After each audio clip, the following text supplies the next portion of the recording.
அனைவருக்கும் வணக்கம். இன்றைக்கி நம்ம பார்க்க போகிற லெசன் 9th ஸ்டாண்டர்ட் இங்கிலீஷில் unit 1 poem stopping by woods on a snowy evening by Robert frost.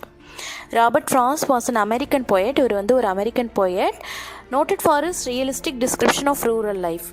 இவர் அதிகமாக ரூரல் லைஃப்பை பற்றி தான் எழுதியிருக்காரு, நேச்சர் பற்றி தான் எழுதியிருக்காரு. ராபர்ட் ஃப்ராஸ்ட்டும் ஒரு நேச்சர் போயட் தான். பட் இவர் ரூரல் லைஃப்பை பற்றி எழுதியிருந்தாலும் இவர் வாழ்ந்தது எல்லாமே சிட்டிஸில் தான் வாழ்ந்திருக்காரு. இவர் 4 புலிட்சர் அவார்டும் இவருடைய பொயட்ரிக்காக வாங்கியிருக்காரு. ஓகே, இப்போ நம்ம போயம்குள்ளே போகலாம். Stopping by woods on a snowy evening by Robert Frost. Whose woods these are, I think I know.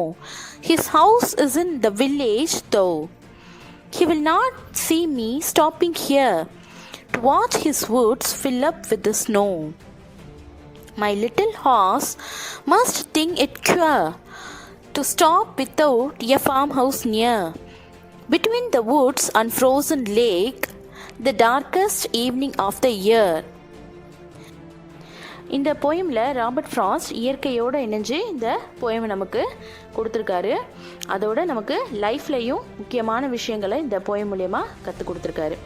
Whose Woods அப்படின்னு இந்த இடத்துல வுட்ஸ் அப்படின்னு அவர் சொல்கிறது காடுகளை குறிக்குது. வுட்ஸ் அப்படிங்கிற வேர்டு காடுகள் அப்படின்னு மீனிங் வரும். an area of land covered with a thick growth of trees.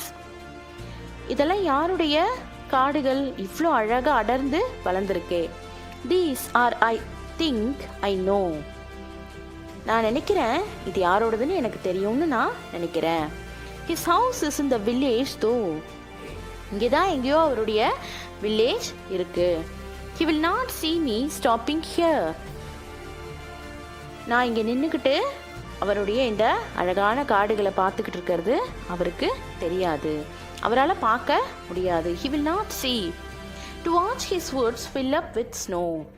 நான் எதை பார்த்துக்கிட்டு இருக்கேன்? அவருடைய காடுகள் ஃபுல்லாக, மரங்கள் ஃபுல்லாக பனியால் மூடப்பட்டிருக்கு. fill up with snow, பனியால் மூடப்பட்ட அவருடைய காடுகளை பார்த்து ரசிச்சுக்கிட்டு இருக்கிறது அவருக்கு தெரியாது அப்படின்னு சொல்கிறாரு. My little horse must think it queer to stop without a farmhouse near. My little horse அப்படின்னு சொல்கிறாரு. My little அப்படின்னு சொல்லும்பொழுது ஹார்ஸ் அப்படின்னு அவர் ஆரம்பிச்சிருக்கலாம். பட் அவர் ரொம்ப அந்த ஹார்ஸ் மேலே, அந்த அனிமல் மேலே அவர் ரொம்ப ஒரு பாசம் வச்சுருக்கிற காரணத்தினால அவர் என்ன சொல்கிறாரு? மை லிட்டில் ஹார்ஸ் அப்படின்னு சொல்லிட்டு இந்த போயம் இந்த லைனை ஸ்டார்ட் பண்ணுறாரு. Must think it queer. Queer அப்படின்னா ஸ்ட்ரேஞ்ச், வித்தியாசமான இந்த இடத்துல நான் ஏன் நிப்பாட்டியிருக்கேன் அப்படின்னு திங்க் பண்ணும் அப்படின்னு சொல்கிறாரு. அது மனசில் நினைக்கிறது அவருக்கு புரியுது. எப்படி புரியுது?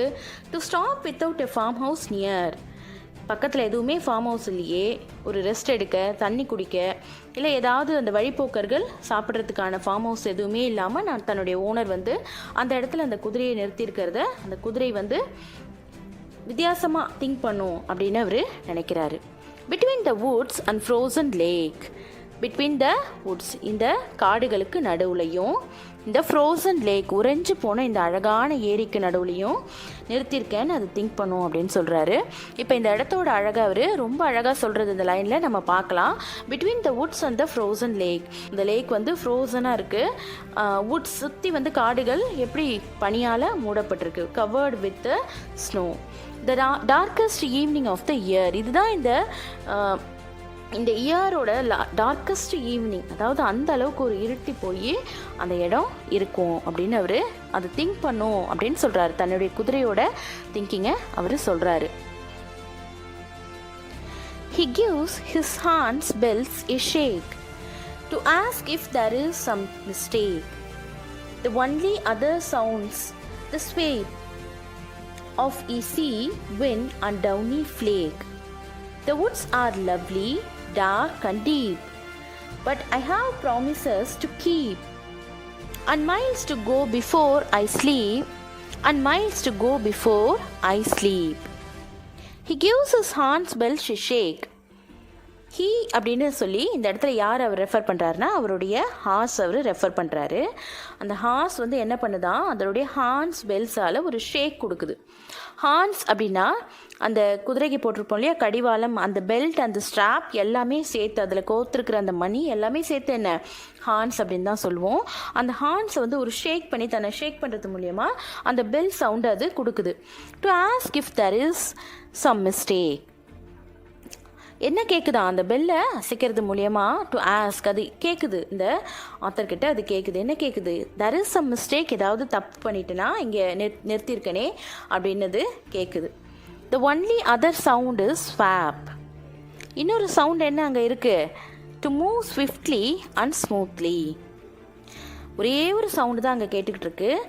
என்ன சவுண்ட் அது, ஸ்வாப். ரொம்ப ஸ்விஃப்டாகவும் ஸ்மூத்தாகவும் அந்த சவுண்டு கேட்டுக்கிட்டு இருக்கு.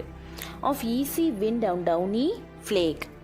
இந்த சவுண்ட் தவிர அங்கே இருக்கிற அந்த இன்னொரு சவுண்ட் என்ன அப்படின்னு கேட்டிங்கன்னா, ஸ்வாப் அப்படின்னா வந்துட்டு மூவ் ஸ்விஃப்ட்லி, ரொம்ப வேகமாகவும் அதே சமயத்தில் ஸ்மூத்தாகவும் அப்படின்னு அர்த்தம். Of easy wind and downy flake. Easy wind, easy விண்ட்னா ரொம்ப அப்படியே மைல்டாக அடிக்கிற அந்த காற்று. அந்த இடம் வந்து ஒரு காடு, அது எதால் மூடப்பட்டிருக்கு, ஃபில்லப் வித் ஸ்னோ, அதால் மூடப்பட்டிருக்கு. ஃப்ரோசன் லேக். ஸோ அந்த இடத்துல எந்த அளவுக்கு ஒரு குளிர் இருக்கும் அப்படின்னு நமக்கு தெரியும். Easy wind and downy flake.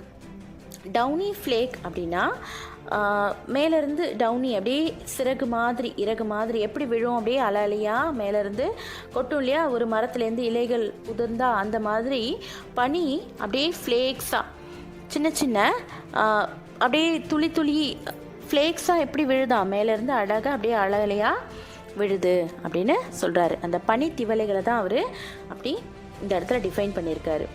The woods are lovely dark and deep. அந்த வுட்ஸ், அந்த காடு எப்படி இருக்குதா, லவ்லியாக இருக்குது, டார்க் அண்ட் டீப்பாக இருக்குது. ரொம்ப அழகாகவும் இருக்குது பார்க்குறதுக்கு, டார்க்காகவும் இருக்குது, ஏன்னா ஈவினிங் டைம் நெருங்கிடுச்சு. அண்ட் டீப், ரொம்ப தூரம் போகணும் அது உள்ள, அதுவும் அது அவருக்கு தெரியுது. But I have promises to keep. ஆனால் அவர் சில ப்ராமிசஸை கீப்பப் பண்ணிக்கிறாரு, தனக்கு தானே கொடுத்துக்கிறாரு. என்ன அப்படின்னா அவர் கடைப்பிடிக்க வேண்டிய promises. And miles to go before I sleep. And miles to go before I sleep. நான் ரொம்ப தூரம் போக வேண்டிய தொலைவு இருக்குது. எதுக்கு முன்னாடி, நான் தூங்குறதுக்கு முன்னாடி. பிஃபோர் ஐ ஸ்லீப் அப்படின்னு சொல்கிறாரு. எங்கே அவர் போகணும் அப்படிங்கிறதையும், என்ன இந்த போயம் ஒரு பிளாங்காக இருக்கே அப்படின்னு நம்ம நினைக்க தேவையில்லை. இந்த போயம் எதை குறிக்குது அப்படின்னா, நம்ம லைஃப்பில் நம்ம பார்க்கக்கூடிய ஹடல்ஸையும் நம்ம பார்க்கக்கூடிய அந்த டெம்டேஷனையும் தான் இந்த போயம் குறிக்குது. இவருடைய இந்த ஜேர்னி வந்து நம்ம லைஃப் ஜேர்னியோட கம்பேர் பண்ணுறாரு. இந்த ஸ்லீப்பை வந்து அவர் டெத்தோட கம்பேர் பண்ணுறாரு.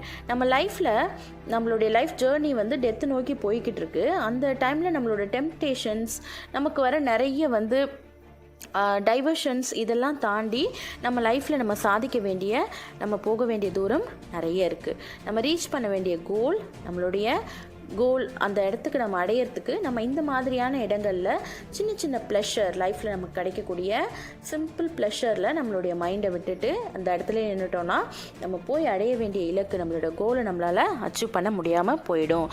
இந்த அழகான வுட்ஸ், அதாவது இந்த காடு, இந்த ஃபில்லப் வித் ஸ்னோவி ட்ரீஸ் இருக்கு இல்லையா, இதெல்லாம் வந்து நம்ம லைஃப்பில் பார்க்கக்கூடிய ப்ளஷர்ஸ் அப்படின்னு ஆத்தர் சொல்கிறாரு.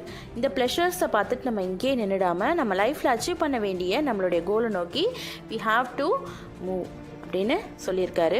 இந்த போயமோட லாஸ்ட் அந்த 2 லைன்ஸ் இருக்கு இல்லையா, and miles to go before I sleep, and miles to go before I sleep.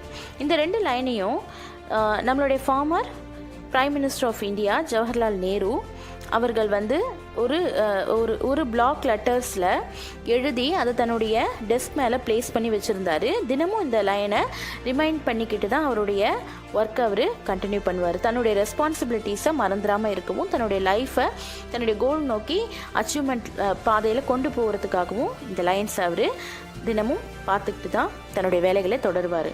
இதுவே இந்த போயம்க்கு ஒரு சிறப்பு அப்படின்னு சொல்லலாம். தேங்க்யூ. இந்த வீடியோ உங்களுக்கு பிடிச்சிருந்ததுன்னா லைக் பண்ணுங்கள், ஷேர் பண்ணுங்கள், சப்ஸ்கிரைப் பண்ணுங்கள். கண்டிப்பாக கீழே இருக்கிற பெல் ஐக்கானை கிளிக் பண்ணுங்கள். உங்களுடைய கமெண்ட்ஸை கீழே இருக்கிற கமெண்ட் பாக்ஸில் போடுங்க. நன்றி.